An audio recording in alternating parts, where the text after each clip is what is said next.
I'm the artistic director of Slingsby, and essentially we're a company based here in Adelaide making theatre for an audience that includes adults and young people aged 10 and up, or adults in training as we sometimes think of them. And essentially, yeah, we're making original stories into theatre.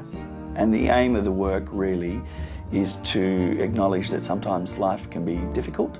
So often characters in Slingsby productions are, at the beginning we find them, discover them lost, and the idea of the piece is to follow them as they find their way back. So we're interested in making work that ultimately reminds the audience of the infinite possibility and wonder of the universe. So it's really going, life can be tricky, but actually it's an incredible journey, and we should look at the detail around us and live happy lives. I worked with Slingsby for many years now. I was there at the beginning with Andy and Jeff, and I'm the music man, so I do the music for productions, and I've worked on a wide variety of them. How many have we done now? I think we're up to we're making number 5. Number now. 5, yep. Sort of covered enormous range of things, and just for a musician, for a composer, it's just been absolutely heaven. They've been fantastic stories, and just being able to move between different means, I've just had absolutely balls. So one of the great things about Slingsby has been the collaboration between artists, sort of this ongoing collaboration between Quincy as composer and Jeff Cobham as designer. And sort of as we go along, we're kind of picking up more artists as well who are kind of working with us over a number of projects. And that's been right from the start, the dream was to have a team of artists that could, by working over a long period of time, challenge each other. And we're working in different forms and scales, but we're establishing our own very specific aesthetic, which is very true to Slingsby. And it doesn't matter whether we're in the 1880s or the 1950s or perhaps in the future, that aesthetic kind of always lives.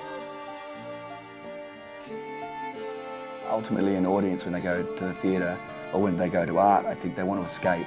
They want to escape from their reality and hopefully return back to themselves at the end of the piece of theatre with greater empathy for the characters they've witnessed and ultimately greater empathy for their own situation and experience.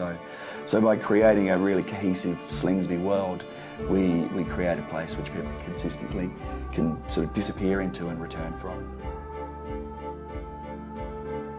I guess the challenge that we set ourselves is to take on difficult stories and take on some of those difficult parts of life and address them, for ourselves, which is a challenge for ourselves, but also it's of course a challenge for our young audiences and our old audiences. And I guess the really important thing is we don't think of ourselves as a children's theatre company.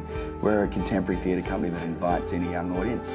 So we're really making work for adults and children at the same time. You kind of have this idea where children are rushing headlong into being adults because they perceive that adults have this kind of freedom and ability to do whatever they want, and adults are kind of always looking back at their childhood going, that's when I had freedom and access to optimism. So you have this kind of heading in two different directions, and in the middle is the kind of work that we make to join up that to the adulthood and childhood and remind both parts of our audience that they should be optimistic.